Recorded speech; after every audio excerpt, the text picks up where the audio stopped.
स्वीटी नाम की एक औरत अपने पति बंटी के साथ घूमने निकली थी। वो एक बड़े से मॉल में शॉपिंग करने गई थी। अरे स्वीटी, सुबह से शाम होने को आई है, आखिर और कितनी शॉपिंग करोगी तुम? अब बस भी करो ना। देखो बंटी, इसीलिए मैं कहती हूँ कि तुम मेरे साथ मत आया करो। अब अगर आए हो तो जरा आराम से मुझे शॉपिंग के मजे लेने दो। ये जल्दबाजी मत मचाओ, मुझे एकदम सुकून से शॉपिंग करना पसंद है। हाँ हाँ ठीक है, तो आखिर कितनी देर और करोगी तुम अपनी ये सुकून भरी शॉपिंग? घर भी तो जाना है ना। अरे हाँ, बस अब ये आखिरी दुकान है। यहाँ मैं अक्सर आती जाती रहती हूँ। वहाँ चलकर देख लेते हैं कि कुछ नया कलेक्शन आया है क्या। ठीक है, ये आखिरी दुकान है, इसके बाद मैं सीधा घर जाऊंगा। तुम अगर नहीं मानी ना तो तुम्हें मैं यहीं पर छोड़कर चला जाऊंगा, समझी? हाँ हाँ ठीक है, समझ गई। चलो आप। स्वीटी और बंटी उस दुकान के अंदर जाते हैं और स्वीटी अपने लिए कपड़े देखने लगती है। स्वीटी को कुछ कपड़े पसंद आ जाते हैं और वो दुकानदार से कहती है, मुझे ये सब कपड़े ट्राई करने हैं, मैं इन्हें ट्रायल रूम में ले जा रही हूँ। अरे नहीं नहीं मैडम, आप इन्हें ट्राई नहीं कर सकती हैं। दरअसल हमारा ट्रायल रूम खराब हो गया है। अरे तो मैं बिना ट्राई किए कपड़े कैसे ले लूँ? पहनकर तो देखने ही पड़ेंगे ना कि मुझ पर कैसे लग रहे हैं। हाँ मैडम, वो बात तो आपकी एकदम ठीक है, लेकिन अब कर भी क्या सकते हैं। लेकिन मैं अक्सर आपकी दुकान पर आती हूँ और आपका ट्रायल रूम तो एकदम ठीक है, तो अचानक से क्या हो गया? मैडम, थोड़ी तकनीकी दिक्कत है, माफ कीजिएगा, अभी हम कुछ भी नहीं कर सकते हैं। स्वीटी दुकानदार की बात सुनकर निराश हो जाती है और बंटी उससे वापस घर चलने को कहता है। छोड़ो ना स्वीटी, कुछ दिन बाद आकर ले जाना है कपड़े, तब तक इनका ट्रायल रूम भी ठीक हो जाएगा। नहीं बंटी, तुम नहीं समझते हो। पता नहीं मैं दोबारा आऊंगी तो कपड़ों का ये स्टॉक मुझे मिलेगा भी या नहीं। कहीं ये कपड़े आउट ऑफ स्टॉक ना हो जाएं। मगर अब कर भी क्या सकते हैं स्वीटी? स्वीटी उदास होकर कपड़ों को वापस रखने जा रही थी कि तभी उसकी नजर ट्रायल रूम पे पड़ती है। अरे ये क्या, ये ट्रायल रूम तो एकदम ठीक है। मैं यहाँ इतनी बार आ चुकी हूँ कि मुझे अच्छे से पता है कि ये ट्रायल रूम तो एकदम ठीक है। तो फिर ये दुकानदार झूठ क्यों बोल रहा है? अरे छोड़ो ना स्वीटी, हो सकता है कि वो ना चाहता हो कि कोई इस ट्रायल रूम को इस्तेमाल करे। नहीं बंटी, मैं तो जा रही हूँ ये कपड़े ट्राई करने। तुम यहीं बाहर खड़े रहना, मुझे बस 2 मिनट लगेंगे। मैं जल्दी से बाहर आ जाऊंगी, अगर कोई आए तो मुझे बता देना। नहीं नहीं स्वीटी, ऐसा मत करो, ये तो गलत बात है। स्वीटी बंटी की एक भी नहीं सुनती है और ट्रायल रूम के अंदर चली जाती है। अंदर जाते ही वो देखती है कि हर तरफ बहुत अंधेरा था और उसे कुछ भी साफ साफ दिखाई नहीं दे रहा था। अरे लगता है कि सच में ये ट्रायल रूम खराब है। ऐसे अंधेरे में तो मैं ड्रेस ट्राई नहीं कर पाऊंगी। चलो छोड़ो, रहने ही देती हूँ। स्वीटी वापस से ट्रायल रूम का दरवाजा खोलने की कोशिश करती है मगर दरवाजा नहीं खुलता है। अरे नहीं, ये क्या हो रहा है? ये दरवाजा आखिर खुल क्यों नहीं रहा है? ओहो, यहाँ पर कितना अंधेरा है। मुझे इस अंधेरे से बहुत डर लग रहा है। बचाओ बचाओ, बंटी बंटी प्लीज दरवाजा खोलो। तभी स्वीटी को किसी के हंसने की आवाज आती है।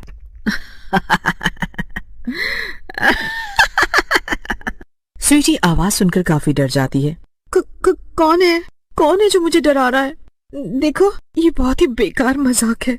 तभी स्वीटी के सामने एक चुड़ैल आ जाती है। चुड़ैल को देखकर स्वीटी के होश उड़ जाते हैं। चुड़ैल, हे भगवान, कोई बचाओ मुझे, यहाँ पर तो चुड़ैल है। बंटी दरवाजा खोलो। चाहे तू कितना भी चीख चिल्ला ले, तेरी आवाज बाहर किसी को भी सुनाई नहीं देगी। मैं बड़े दिनों से यहाँ अकेली थी, अच्छा हुआ कि तू आ गई। अब हम साथ साथ ही रहेंगे।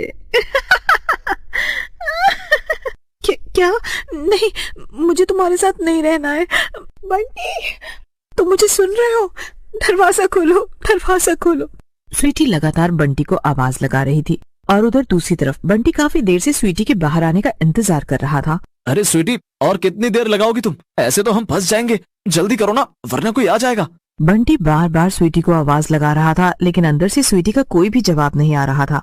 जब बहुत देर हो गई तो बंटी ने दरवाजे को खोलने की कोशिश की लेकिन दरवाजा नहीं खुल रहा था। अरे ये सब क्या हो रहा है? आखिर ये दरवाजा कैसे नहीं खुल रहा है और स्वीटी अंदर बंद है? लगता है मुझे इन दुकान वालों की ही मदद लेनी पड़ेगी। बंटी डरता हुआ दुकानदार के पास जाता है और उससे कहता है, देखिए माफ कीजिएगा, लेकिन मेरी पत्नी आपके मना करने के बाद भी ट्रायल रूम के अंदर चली गई है। शायद आप ठीक ही कह रहे थे कि ट्रायल रूम खराब है क्योंकि अब दरवाजा खुल नहीं रहा है। आप हमें माफ कर दीजिए, लेकिन प्लीज हमारी मदद करिए। बंटी की बात सुनकर दुकानदार लगभग चिल्लाते हुए बोलता है, ये क्या किया आप लोगों ने? मैंने आपसे मना किया था ना। आपको नहीं पता कि आपने कितनी बड़ी आफत बुला ली है? वो ट्रायल रूम भूतिया है, भूतिया। उसके अंदर एक बहुत ही खतरनाक चुड़ैल कैद है, इसीलिए हमने वहां पर आना जाना सख्त मना कर रखा है। लेकिन आप लोगों की लापरवाही की वजह से देखिए क्या हो गया। दुकानदार की बात सुनकर बंटी बहुत डर जाता है। उसे कुछ भी समझ नहीं आता कि वो अब क्या करे। ये आप क्या कह रहे हैं? देखिए, आप मुझे हमारी गलती के लिए माफ कर दीजिए, लेकिन कुछ भी करके मेरी पत्नी को बचा लीजिए। उसे अंदर से बाहर निकाल लीजिए। मैं उसे अकेले वहां अंदर चुड़ैल के साथ नहीं रहने दे सकता। जी नहीं, ये सब आपकी गलती है और मैं इसमें नहीं पड़ूंगा। वो चुड़ैल बहुत खतरनाक है और मुझे अपनी जान बहुत प्यारी है। मैं इसमें आपकी कोई भी मदद नहीं। दुकानदार बंटी की मदद करने से साफ मना कर देता है और उसे दुकान से बाहर भी निकाल देता है। बंटी दुकान के बाहर खड़ा होकर सोचने लगता है कि वो आखिर स्वीटी को कैसे बचाएगा। दूसरी तरफ स्वीटी, देखो देखो प्लीज मुझे इस तरह से मत डराओ।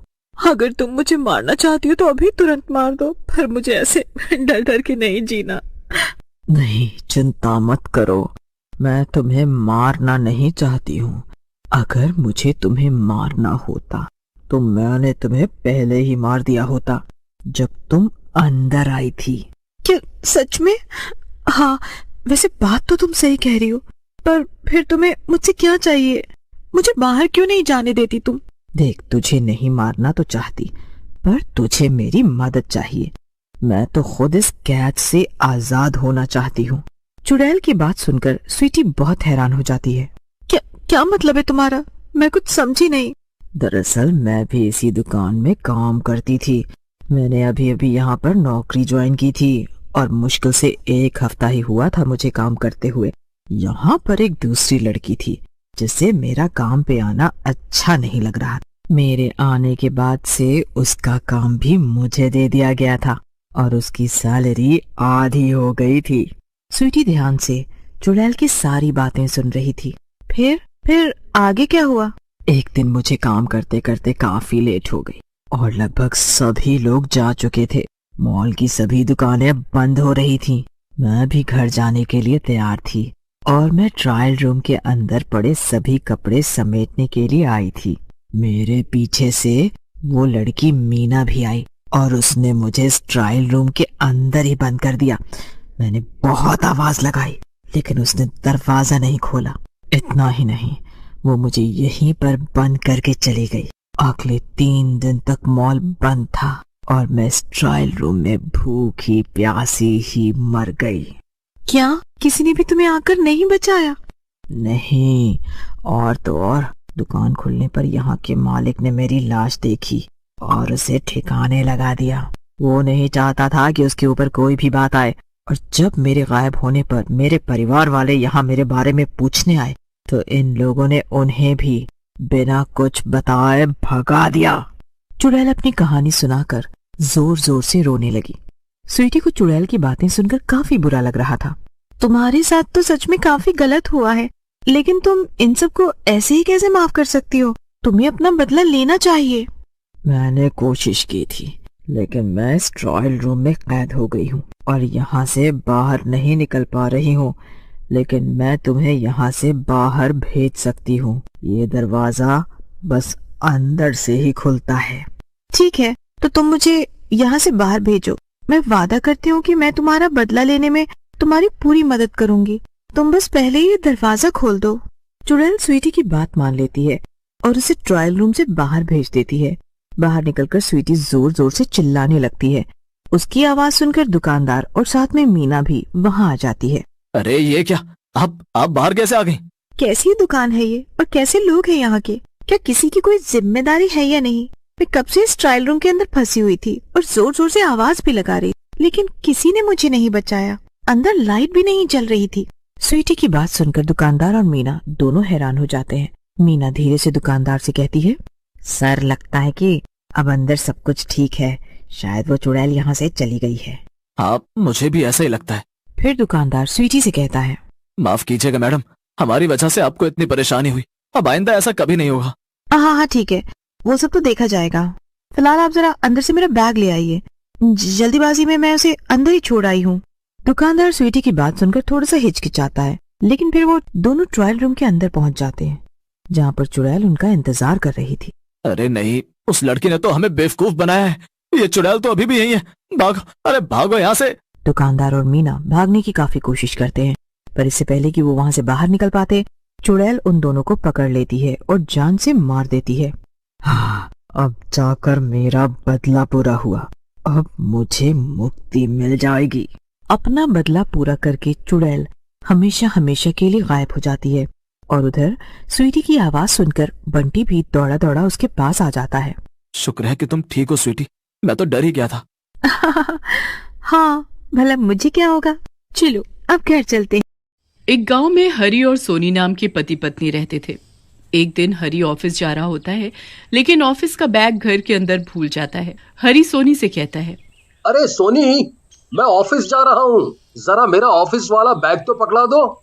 सोनी हरी का बैग लेकर घर के दरवाजे पर आ जाती है और बोलती है, अरे आप इतनी जल्दी ना क्या करो, ऑफिस कहीं भागा थोड़ी जा रहा है, और आपने नाश्ता भी ढंग से नहीं किया। सोनी की बात सुनकर हरी कहता है, अरे सोनी, कितना ध्यान रखती हो मेरा। अरे भाई, मैंने खा लिया था, चलो अब तुम भी अंदर जाकर नाश्ता कर लो। ऐसा कहकर हरी वहां से चला जाता है। सोनी उसे दरवाजे पर खड़े खड़े देखने लगती है। तभी उसकी सास बिमला अंदर से चिल्लाती है, अरे कहाँ हो महारानी जी, अब क्या हरी को ऑफिस तक छोड़कर आओगी? आजकल की लड़कियों को तो कोई शर्म ही नहीं है, चाहे पूरा दिन दरवाजे पर बिता दे। बिमला की बात सुनकर गणेश भी बोलता है, हाँ सही कह रही हो बिमला, हमारे जमाने में तो देखो। बिमला गणेश की बात बीच में ही काट देती है और बोलती है, तुम तो चुप ही रहो जी, जब देखो हमारा जमाना लेकर आ जाते हो। अरे हम क्या कोई खुदाई में निकले हैं, चलो जाकर दूध लाओ। बिमला की बात सुनकर गणेश दूध लेने चला जाता है और बिमला सोनी से कहती है, सुनो सोनी, दिवाली आने वाली है, मैं एक लिस्ट दे रही हूँ, अपने कंजूस माता पिता को दे देना और बोलना सारा सामान लेकर यहाँ आए। ये सब सामान लड़की वाले लेकर आते हैं, लड़के वालों के यहाँ हर दिवाली को। बिमला की बात सुनकर सोनी वो लिस्ट ले लेती है। सामान की इतनी लंबी लिस्ट देखकर सोनी घबरा जाती है और बोलती है, मगर मम्मी जी, ये सामान बहुत ज्यादा है, मेरे गरीब माता पिता इतना सामान कहाँ से लेकर आएंगे? सोनी की बात सुनकर बिमला को गुस्सा आ जाता है और वो बोलती है, ये बात तो तुम लोगों को हमारे यहाँ शादी करने से पहले सोचनी चाहिए थी। अब मैं तुम लोगों के चक्कर में अपनी नाक तो नहीं कटवा सकती। सोनी बिमला के डर से अपने माता पिता को सामान की वो लिस्ट दे देती है। उसके पिता रामू और माँ तुलसी वो लिस्ट देखकर बोलते हैं, अरे बेटी, ये तो बहुत सारे सामान की लिस्ट है, हम भला इतना सामान कहाँ से दे पाएंगे? तभी रामू बोलता है, अरे तुम भी ना तुलसी, बेटी को डरा देती हो। अरे ये तो कुछ भी नहीं है, इतना सामान तो दिवाली पर देना ही होता है। तुम चिंता मत करो, मैं प्रबंध कर लूंगा। ऐसा कहकर रामू वहाँ से चला जाता है। लेकिन सामान इतना सारा और महंगा था कि वो चाहकर भी पूरा नहीं खरीद पाता और फिर वो सामान लेकर सोनी के ससुराल में पहुंचता है। बिमला घर पर ही होती है। आओ आओ समधी जी, लगता है इस बार आप सारा सामान ले आए हो, लगता है आपको भी अमीरों के बीच में रहने का सलीका आ गया है। लेकिन रामू कुछ नहीं बोलता और वहीं चुपचाप बैठ जाता है। हाय रे मेरी फूटी किस्मत, इस नालायक हरी के चक्कर में न जाने कहां से कंगले मेरी किस्मत में पड़ गए। त्योहार पर जरा सा गिफ्ट भी नहीं दे सकते। क्या करूं, इस सामान का अपने सर पर मारूं? बिमला को गुस्से में देखकर रामू हाथ जोड़कर बोलता है, नहीं नहीं समधन जी, आप नाराज मत हो, मैं जल्दी ही बाकी का सामान भी ले आऊंगा। क्या खाक लाओगे आप? आपसे कुछ ना हो पाएगा, आप जाओ। सोनी रामू के लिए पानी लेकर आती है और रामू पानी पीने लगता है। तभी बिमला बोलती है, अरे सोनी, इसकी क्या जरूरत थी, पानी तो पीकर ही आए होंगे। रामू बेचारा पानी से भरा गिलास वहीं रख देता है और वहां से बेइज्जत होकर चला जाता है। अपने पिता की बेइज्जती देख सोनी को भी गुस्सा आता है और वो विमला से बोलती है, माँ, आपको पिताजी से ऐसे बात नहीं करनी चाहिए, उन बेचारों से जोन बन पड़ा उन्होंने किया। सोनी को ऐसे बोलते देख सोनी की ननद कामनी भी वहां आ जाती है और सोनी से बोलती है, जबान संभाल कर सोनी, खबरदार तुमने अगर मेरी माँ से कुछ कहा तो। कामिनी को अपने पक्ष में देख बिमला उठती है और सोनी को थप्पड़ मार देती है। अपनी हद में रह लड़की, आज तक इस पूरे घर में किसी ने मुझसे ऐसे बात नहीं की, समझी? बिमला को गुस्से में देख सोनी वहां से रोती हुई चली जाती है। इधर कामिनी बिमला से बोलती है, माँ, कहाँ से इस भिखारन को अपने घर में ले आई हो? मैं तो कहती हूँ इसे यहाँ से चलता करो। कामिनी की बात सुनकर बिमला कहती है, चाहती तो मैं भी यही हूँ, लेकिन इसने तेरे भाई पर ना जाने कौन सा जादू मंतर कर रखा है, अंधा हो गया इसके प्यार में, इसकी तो बुराई भी नहीं सुनता, रोमियो बना फिर रहा है इसके आगे पीछे। मैं तो कहती हूँ माँ, इसे तालाब के किनारे ले जाकर धक्का दे देते हैं, मर जाएगी तो क्या भूत के पीछे भागेगा भाई।